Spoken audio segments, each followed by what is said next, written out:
Okay. Hello everyone, my name is Flame and this is my channel, FlameSpeaks. You can follow me through social media on Instagram, Twitter, Snapchat. I'm so extra, but when I'm editing, you'll see why. Video of my language journey, and this video is gonna be called Baby Steps because this is baby steps for me, okay? And here we go. Reminder to you guys, please do not slack off if you're trying to learn a new language, or in that case anything you do, but I can't really say anything you do because I slack off with exercising. It's really hard for me to stay fit because it's very discouraging. I just say it right.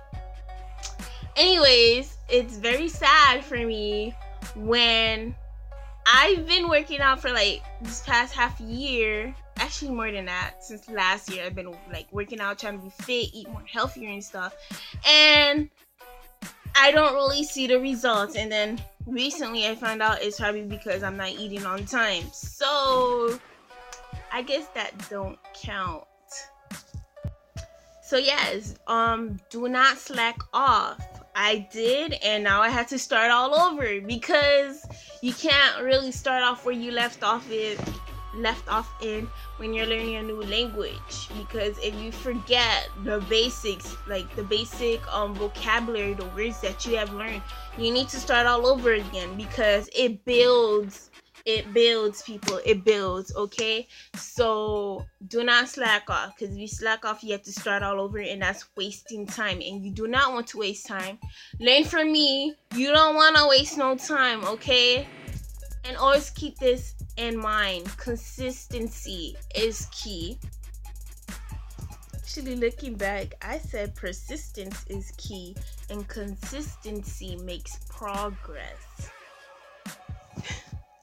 Okay, so here's what I learned and observed so far about learning with Spanish. The two main countries that I've been noticing with the resources that I'm using is Spain and Mexico. I'm pretty sure it's Mexico and Spain right now because of the resources that I have been looking into.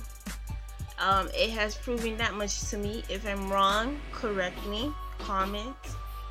Please let me know. But this is what I've been observing so far with the resources that I have been using.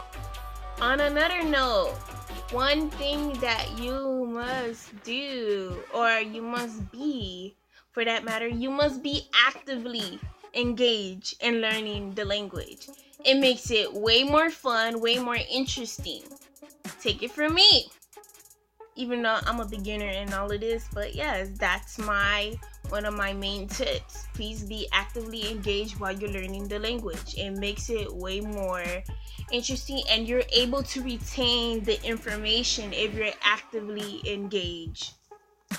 Alright, so here's some of the stuff that I am learning or doing with the resources that I'm using. Right now, I'm currently using the vocab that I'm learning in Spanish and incorporating that into sentences. And yes, I am actively engaged in learning in both of the languages that I am trying to learn. For me, pronunciation isn't that difficult in Spanish as it was like 2 years ago. But Korean is a different story for me. I suck at pronunciation, and if I finally got that word right, I may confuse it with another word. That's like one of the biggest things that I am struggling with right now. Pronunciation, and remembering that I pronounce this word for this word and that word for that word, and I suck at it. I just suck at it right now. It doesn't matter what app or resource I'm using right now.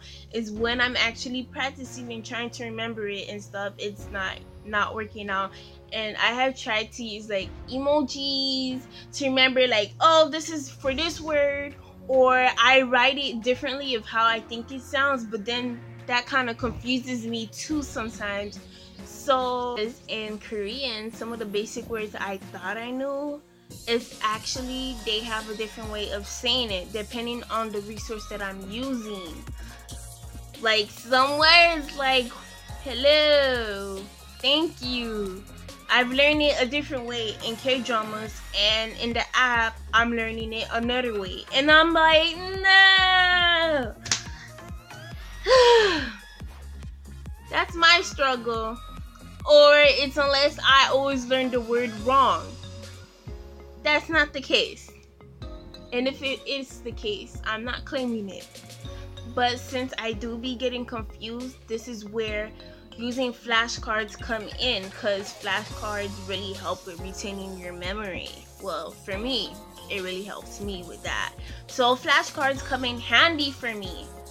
I'm also like learning that not only do I need to know the word or like what it's saying and stuff, I need to understand it, because if you understand it, you will be able to know it more and you're able to retain what you need to know.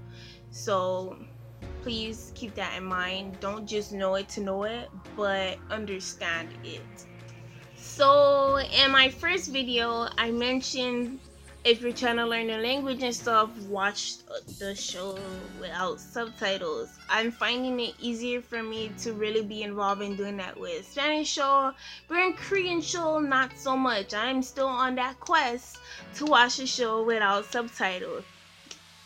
But your girl be so lost.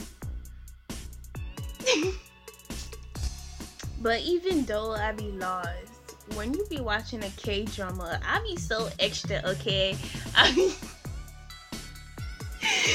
be so extra watching a drama. So maybe it's not a big deal if I watch it without subtitles. Cause if y'all watching novellas, like novellas they be so dramatic too. So I think it's a win-win for me. But another tip that I've remembered.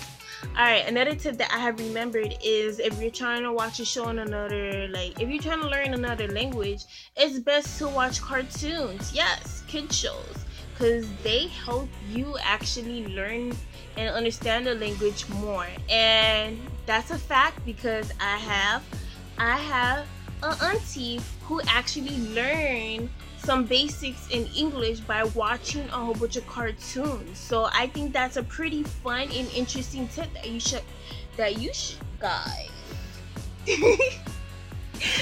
guys should actually use. But then again, I don't know any cartoons in Spanish or in Korean. So if you guys have any, please comment down below and please let me know, because I'm interested in knowing. And please let me know which platform that you're watching it from. I need to know.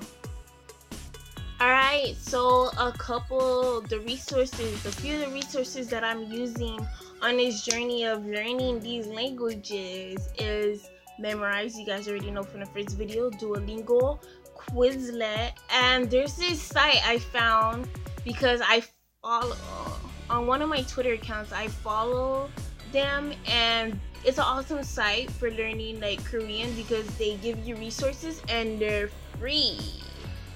It's called KoreanClass101.com. Please look into it if you're interested in learning Korean. I think it's pretty cool. End of this video, I will add like a picture of like those apps that I'm using. As always, thank you for watching, and I hope my journey inspires you somehow, and I hope that these tips help you in some way as I'm actually doing these tips.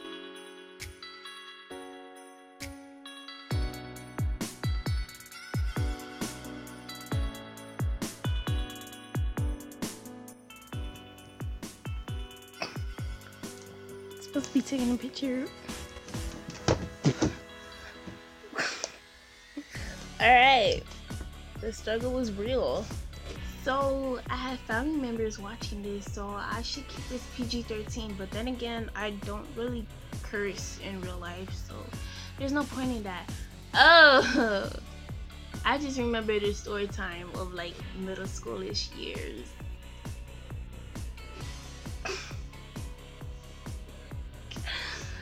don't know if that was considered an angel or not, but when I cursed, I said one word. They're looking at me like, Flame, no, Flame is cursing. You cuss? I can't believe it. Literally, that happened to me every time I cursed in middle school. I don't know why. Maybe I was a totally goody two-shoes or something, but it was like, whoa, you sin? I'm not being dramatic here. Like, some of these reactions are what happened in real life. As always, thank you for watching, and I hope that my journey helps inspire you in some way or form on your journey and what you're trying to do. I'm deleting this. Delete this video where you get it, okay?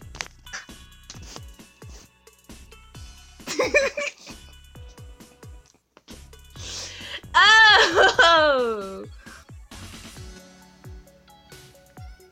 You guys, you need to have fun. I have a ton of fun while I'm making these videos. If I'm not extra doing it, then what's the point of doing it? But that's just me. Alright, I'm done. Bye. Oh, this was actually longer to do than I originally thought. This was supposed to be quick. Alright, I'm done. Where am I going? Your girl is going out. Nowhere special. I'm deleting this clip anyways.